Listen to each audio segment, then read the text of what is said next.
welcome to your weekly program, BelAhdan, the show that brings you Muslim American to the mainstream. Our show really has been going on for 15 years, bringing stories. Every immigrant has a story about America, about living here, coming here.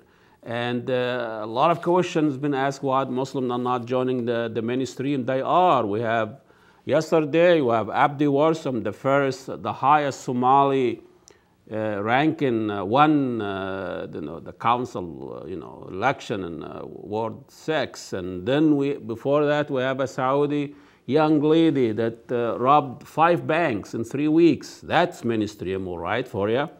We have Jawaahir Dance Company having a great show from November 15th to the 24th, bringing music inspired by Warda, the Algerian diva, music and voice and looks. My goodness, the Egyptian marshal fell in love with this, and some story about that's why we lost the 6-7 war.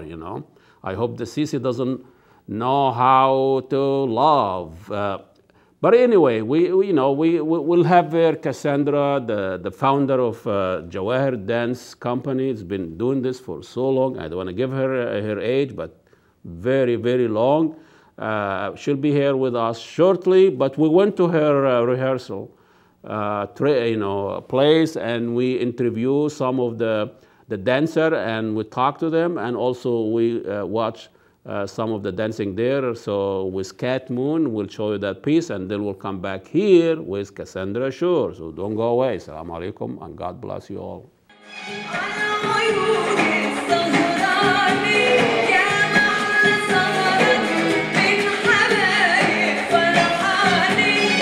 Arabian Bouquet, and it opens on November 15th, is that 14th? 14th at the Ritz Theater in Northeast Minneapolis. And we've, like you said, been rehearsing since March, and now it's October, and we are really excited to be shaping these dances, getting them in a good shape to have on stage at the Ritz. We're ready, we're excited to perform. We're doing choreography that we have to do over and over and over to remember it, but after we do it enough, we get a synergy that starts happening between all of us, and you know where the people are next to you, and then you can finally actually go beyond just doing the moves. You can actually put the feeling into it that comes with the music. So. Yeah, I agree. The music is it gets in your bones, and you can't help but just dance to it. It's so inspiring, and it's just it's more complex than a lot of American music. The goal is to get the audience to want to get up and dance, or to want to join us, and hopefully they can feel that and express it through applause. And we as a performer, you get energy from your audience. If your audience is expressive and enthusiastic and clapping along and singing along, that comes through to the dancers as well. So we encourage people to be very enthusiastic. Yeah, it really gives us energy. When they're really quiet, it's nervous. It makes it nervous. It's like, why do you not like this? So we really thrive on that audience feedback. It's much different dancing with other people than dancing as a soloist. There's just a different energy. It really changes the dance to be interacting with other dancers. It just sort of raises the entire energy level and people's awareness of each other and the music. It's an interesting experience. And when you dance as a solo, you can improvise. You hear the music and you do what it tells you to in that moment each time. But when you're dancing with a group, you have to stick to the choreography and cooperate with your friends on stage and dance all together to make one beautiful picture.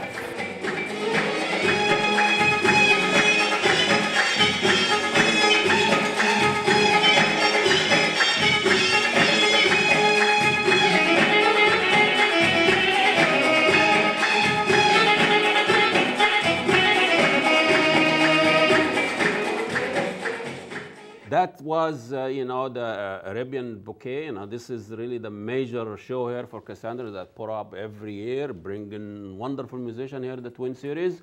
We went there and we talked to the dancer and we show her there all the hard work. Now we have the star of the show, Cassandra Shore, has been doing this for a long time. I'm not going to give you your age. You look That's great. Okay. Thank you. But I think I'm the same as you, Ahmed. yeah, we're doing like wine, you know. We grew up together, right? Yeah. Exactly. Yeah, it's exactly. I remember the first year when I came here, I didn't know any place. There wasn't any Mediterranean food like now. Not really like now. You were the Mediterranean food. You were the you were the you know, like a kid got lost and he found his mother. You know, there was some connection to home. Exactly, and I found you dancing. Was that in the Greek? That was Abdul Zafandi. It was Abdul Zafandi. And that was our beginning. And you really started at university and you had a connection there. Yes, yeah. So tell us, I know it's a long journey and you know, you really stuck to it and you brought a different look at Middle East. Well, yeah, I'm trying to keep the, I'm trying to keep the aesthetic that I see when I go to Egypt and I go and travel in the Middle East. And I watch how the people how people relate to the music and where the movements come from in the music and how they move to it and the style of movement, which is different from Western dancing. So I'm trying to keep that aesthetic in presenting group dances, which are not so traditional as soloist dances, more in the theater. Yeah, there's a little more structure. So in some ways, it's harder for the dancers because they have to be able to move with each other. And as a soloist, of course, you are allowed to do anything you want to do, and it's a little bit more difficult when you're trying to do a group piece. Is it similar to like jazz music? Jazz dancing, I think so. Yeah. Now, jazz came in the same way, though there was many, many soloists, and so styles developed. I think it's the same. So it's kind of a feel art. There's definitely, in all kinds of dancing, I think there's definitely feeling, and you're trying to preserve as much as you can, or get to the original feeling, so that when people from, like you, Egyptians, see it, they can recognize it as coming from Egyptian. It doesn't look like Indian dance to them, or jazz dancing, or modern dancing, or ballet. I know the difference. If there is no train involved, that means it's not an Indian dancing. Well, there's training involved because no, I mean the train. Yeah. They always end up dancing the train. Oh, yes, right. But right. That's true. People will come and look at your group and look at dance, and they don't know how the hard work behind that, because you go and you are a student of major dancing there in the Middle East. Yeah, so I'm still going back as often as possible. So who's your mentor? You started with? My mentors at first were dancers that I found from video, because that was the first place I could find. Maybe? Soher Zeki, actually. She is the one. Yeah, Soher Zeki was my first, was one of my first teachers on video, followed closely by Fifi Abdou, and then I went to Cairo and started to actually be able to study with people. And in those days, when I first went, this is a while ago, and video was new, so this was 1980. The dancers that were there taught you by dancing, so you followed them. And there's nothing manual written or anything? No, there was nothing written. They just trained you they danced and you followed, and you learned movements and you learned musicality and you learned presentation by watching them. And if you didn't know how to do what they were doing, too bad. Just scream at you. Yeah, well, they couldn't explain it so much. But that style has changed now. That has changed a little bit now. Really? As I think as more Westerners, Europeans, Americans, and even Asians now, and South Americans have gone to Egypt to want to learn the Egyptian styles of dancing, teachers have learned more Western ways to teach. So some teachers teach in English. They're able to explain the movements differently than they had. Well, they didn't explain the movements at all when I first started going. They were able to explain to you how the body moves, how you do them. And that whole thing is quite different now from what it used to be. It's very interesting. It's like everything else, things are as the market demanded it, they came through, so. But I'm always fascinated looking at the Middle Eastern dancing and all that, and how the West look at it, and how it's played in the West, and how it's played and also in such a conservative culture. It's coming from such a conservative culture. It focuses on woman's body, but it also, it's not, the woman body is not showing his sexuality. No, but there's also the modesty part of it where you are, covering. But you are kind of covering yourself sometimes, and the way that the arms are held around the body is more shows a little restraint more than, you know, the Western dance where you spread everything out. Right. So, you know, and the presentation is a little bit more, I would say, I guess there's a little kind of a bubbling restraint in there. Like there's a lot of energy behind it, and then but there's still a little bit of a restraint. Contained. Yeah, it's contained. It's a little bit contained. It's an interesting. That's the aesthetic I like to think about. You know, that I watch and it a gives lot. you room to explore. Right? It gives you lots of room to explore. Yes, absolutely. Right. So, well, any style, any traditional style, even though there's rules in the style and there's a limited number of movements, it doesn't matter what kind of dance it is. It could be ballet or jazz or modern. You have a certain vocabulary. There's a lot of freedom inside that vocabulary. So I'm always amazed at people who say, "What? But you only do such and such." It's like I have a lot of freedom inside that. You can't imagine. You know, I can express myself. I can express anything I need to express. Because the range, you know, of human feeling and human stories, I mean, is great. So tell us about the Arabian Bouquet here. Well, the Arabian Bouquet is selections of music based on Warda Al-Jazeera, the late singer Warda. She just passed away, I think, earlier this year, actually. And she was I'm going to miss her. Yeah, I'm going to miss her, too. There's not too many people to take her place, really. I think Mayssa al-Hanawi. Giant. Yeah, she was a giant, and she was one of what I think of as a tarab singer. You know, she was able to create that tarab enchantment during her singing. And not all pop singers are of this genre. MTV. Yeah, the fast pop singing. And they don't have time to create that genre. I mean, she was working with composers like Abdul Wahab. And she was old until she was singing too. Yeah, she was, I think, singing into her 80s at least. Goodness. I will listen to music when I'm 80. Yeah. I hope you can listen to music when you're 80. I think when you're 80 and you listen to music, it'll probably really transport you to someplace very special. Right? Oh, they need it at the I time. hope so, right. But these are some, you know, over the years that I've been listening to Arabic music and Egyptian music especially, there are songs that always stand out to me as very important to me in a way that the expression that I feel or the emotion that I feel from them, I would like to interpret it in dancing. So I have chosen some of my favorites, and of course I've had to leave a lot out. She has a huge, oh my goodness. You know, there's a huge. But it's interesting, you select strong women, you know, Kulthum. That's a very strong, commanding. It's millions of Arab men. But it's true, but then, you know, it's her artistry that does it. I mean, it was her artistry, the fact that she can hold you enthralled with the voice and the way she tweaks the notes and how she changes the approach to the line and how she just changes one little note in it. And, you know, I mean, that's what I think of as a tarab singer. Somebody who is a tarab singer can do this, and we're not talking about Amr Diab or Nancy Ajram or somebody like that. Please. You know, so. You need a helicopter. But, you know, growing up in Egypt, and she, you know, I know she was born in Algeria. Yes, she's a Algerian, project, right. But she lived her life. All her stardom was in Egypt. Yes. And, you know, we had Kulthum, which is the native, the diva of the Middle East. Yes. But we have this one. It's very hard to make it next to Kulthum, but she did. She did, yes. I think of her as somebody like, Asmahan, who unfortunately died early, or Leila Mourad, or somebody, and she did make it. And she had the ability, I think, probably because she was Algerian, sometimes she has a nice North African flavor in some of her songs, a little niche. And so when she would do tour Tunisia or Morocco or Algeria, she was able to do some singing in those styles, which are very, you know, the rhythms and things are very different from the Egyptian. And she also crossed over, I think, I remember one of her songs, she did a very nice version of a Khalid she sung, Mohammed Abdu, Magadir. Yeah, she did a beautiful version of that, you know, and that's not something that later in her... Yeah, that was later in her career, but that's not something that all Egyptian singers could do is cross over like that. They, you know, I mean, not that they weren't great artists, but that was something I think that gave her a certain different kind of appeal. Remember, you know, growing up, fall in love easily, and you hear her song. I remember the song "Walking" to a place which my date did not show up as usual. Oh. And then you heard her saying, "Is'al dumu'a inayya, is'al makhadati." Ask my tear, ask my pillow. Yeah. And I still remember. My goodness, what an imagery! Isn't that? That is. It's very powerful. And you still remember 50 years later. She worked with a lot of great poets, that's true. Exactly. I mean, in her songs, there's a lot of great poetry.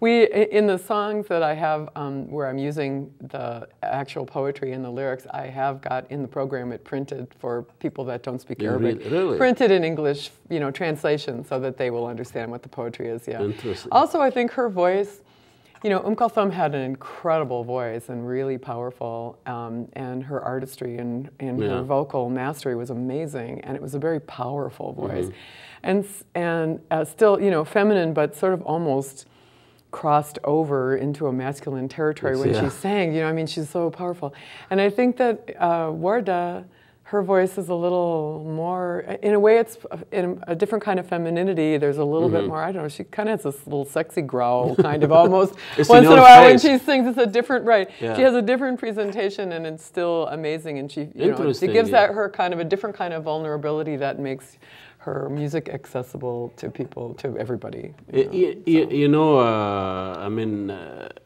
about you transform all this to the different audience. And most of what people come here on Arab now, and they're intrigued. We have a small amount of Arab Americans and mostly the usual suspect. They come. The usual suspects and a few more. Right? Yeah, but you know, you have a musician here.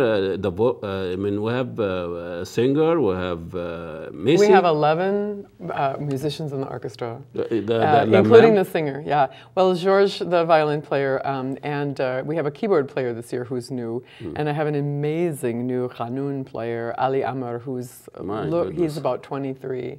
And he just graduated from Berkeley School of Music, and he's amazing. I met him. He actually played in Minnesota in the spring. There was a concert in at St. Benedict's, and he played with Simon Shaheen and Simon Shaheen's group. And I met him there, and also I did a special piece for Simon Shaheen, like a special composition, a special choreography for him back in April in Vancouver, Washington, and Ali Amr was part of that group. Wonderful. And he's amazing. About and we have a singer. We have a female singer because obviously, if you're going to have a female singer, you know, a female singer's material as your main stay of the concert, then you must have a female singer to interpret it. I see. And I have a kind of a long story about that. We had a beautiful singer who also appeared in Minnesota this year with Simone up at St. Benedict's, named Nidal Iburk. She is a Moroccan and beautiful voice, young girl, beautiful singer.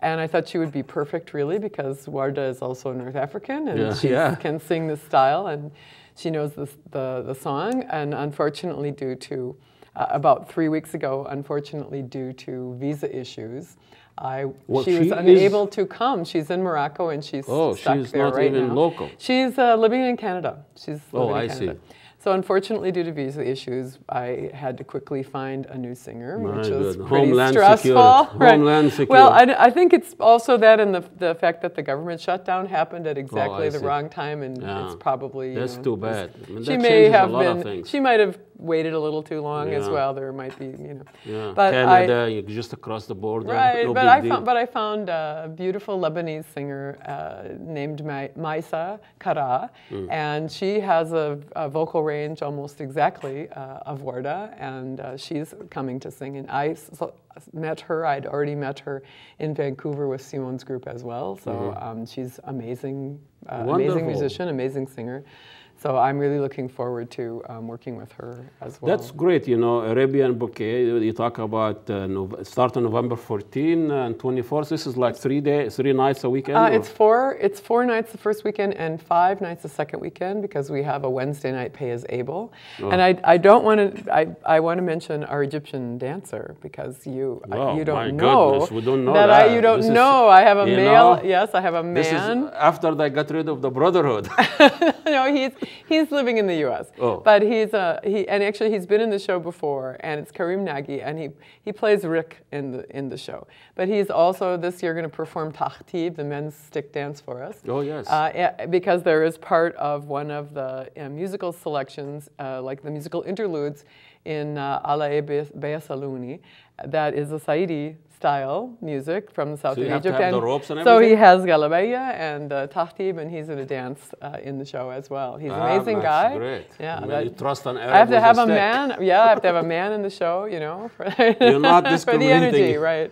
Yeah, usually, you know, most all women, and the band is mostly men. Band is You have mostly what, men. one or I have the female singer, and this year my lead drummer is a woman, Susu Pampanen. She's a great tabla player. They usually no one can believe she can play tabla like that, but they all nothing say substitute live music. To be honest, nothing. This is unbelievable. No. Unbelievable. And well, November 14. I know. You want to finish this? No, just the band. Just is come amazing. and enjoy it. Come and enjoy it. That's yes, all. Please. That's all we Yeah. ask. November 14 to 24th will be on the Ritz Theater. It's the Ritz Theater, yes. Northeast. It's a wonderful theater for your venue. Lovely little theater. We wish you all the best. Thank and, you, Ahmed. Thank Good you to so see much you for again. coming. Thank you for I'll having see you me. every year. You Enjoyed it look much very better. You're getting better with age, I think. Okay, you know, we're talking about Muslim, you know, coming to a mainstream. We have here another event. This is a Muslim family brought a band called the Vision, you know, the Poetic Vision Tour, and brought them to a block party here in Oakdale, and we went there and see how you bring the community together through music. The band is a mix of Muslims from Canada, from here, so the Muslim really coming to mainstream. So we'll see that, and we'll see you next week. Assalamu alaikum, and God bless you all. On a cold Saturday afternoon, we're standing here in the Oakdale suburb by the house of Muhammad Zafar. He's a Muslim convert here. He is bringing a live music to the neighborhood, talking about the block party, bringing a band all the way from Canada and other diverse band here from all over the nations, people playing music, bring people together. The name of the band is Poetic Vision Tour, and this tour goes all over the United States. Well, I done wrong, and you bet I felt it. I tried to reach you, but was so hot that I melted. I fell right through the cracks. Your story with music, and how did you get involved with the band here?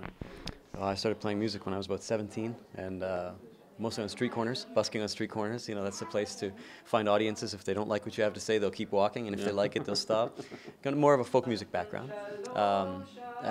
You know, I teamed up with the Poetic Vision Tour about 5 years ago now, 6 years, just because, you know, after traveling a lot, doing a lot of large venues and large concert halls and community centers and things, you know, you begin to get disconnected from your audience. Shalom, shalom. May peace be with you, may peace be with you. Shalom, shalom, shalom. Well, I'm an old soul. I felt like I was 40 when I was 14. But in the 60s, they had a lot of, you know, the Woodstock and the folk music scene. And I think our tour is kind of trying to return music back to its intimate roots, where it wasn't about digital audiences. It wasn't about, you know, views on YouTube. It was about people. And, you know, whether we perform for 50 people or 500 people, it's the same to us. It's just about reaching people one by one with live music. And we, as a young man, I think for me, I've always been very much very universalist in my approach to faith, always reading different scriptures, and I've always really felt that the similarities and the oneness behind all scriptures is.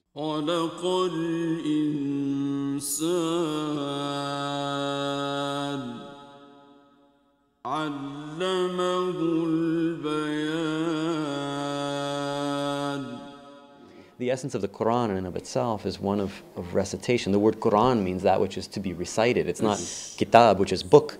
It's a recitation.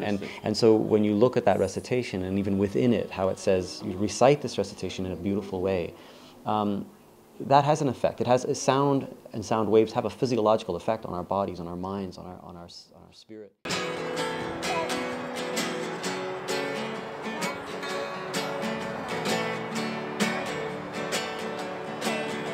They think about Muslim, the last thing they think about music and block party, and also some of the issues they say Muslims, they don't want to get in the mainstream. And tell us a little bit about how this is the idea of bringing some live band.